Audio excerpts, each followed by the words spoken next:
Hi, everyone, and welcome to Westside UU. I am Carol Bodeau. I serve Westside as minister, and I'm happy to see you here today. This week, I'm coming to you with a message about expectations. I've been thinking a lot about expectations and how things are going in our world. We're all having to adjust our expectations a little bit.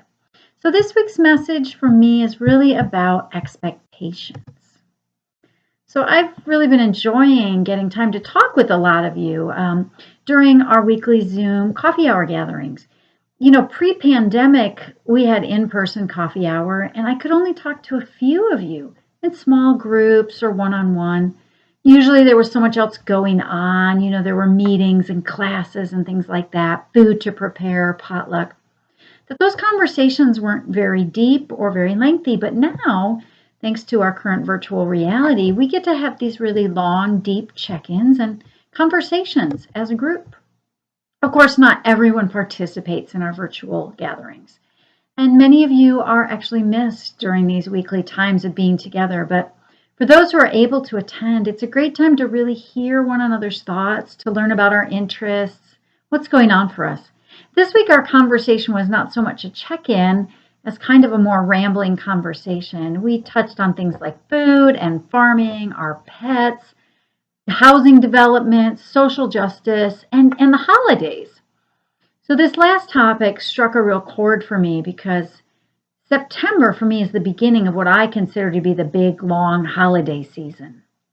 From the fall equinox through the winter solstice and beyond, so from about mid-September past late December, I just love the way the changing seasons are shifting, and we mark that with a range of holidays and special events. Now, mind you, I do have some concerns that some of the cultural issues associated with our most popular holidays are problematic. We talked about that a little in coffee hour. Stereotyping, for example, at Halloween of witches and other earth-based religious traditions, and the glorification of colonialism that's at the center of traditional Thanksgiving in many ways. But despite those problematic things, I love the fact that through those months in the fall, we mark important themes and important values with collective celebration and ritual. And perhaps that's the part I'm missing in advance already, really, collective celebration and ritual. So how do I set my expectations for the season, for this time of year, which is my favorite, for some of my favorite expected events in a year when I know that my expectations will probably not be met? Certainly, they're not going to be met in ways I might like them to be. I've personally given this message, it's time to reset your priorities, many times in the past few months, but it's easier said than done. So how do we create healthy expectations? Expectations that nurture hope and a sense of promise when we don't really know what to expect, and we can be pretty sure that we probably won't get what we expected no matter what. So a couple of things are helping me manage expectations right now. First, just appreciating very small, simple pleasures and beauty that are already here. Things I don't have to look forward to, but things I can look at right now. And second, creating one or two for each week or day, very small, easy to meet expectations. So for example, I can't necessarily visit family far away as I might like to, but I can reach out to people I normally wouldn't have time to call. I might not be able to know what's going to happen tomorrow, but I can notice more acutely the smell of dinner cooking or the color of light coming through the window, the feel of a cool breeze in a hot garden. I can't plan a big trip across country, but I can take small day trips to the lake. I can go for a walk. And still, there's sadness that goes with all of that, isn't there?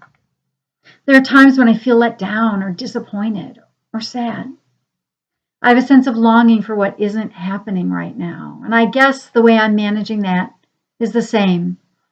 Appreciation for the simple fact that I can feel those feelings, that I have those longings because they represent loving something, caring about something deeply. And I can plan small ways to comfort or ease or create peace for myself that honors those feelings. So I can watch a movie or take a nap, put away media messaging. I can read a book that encourages me.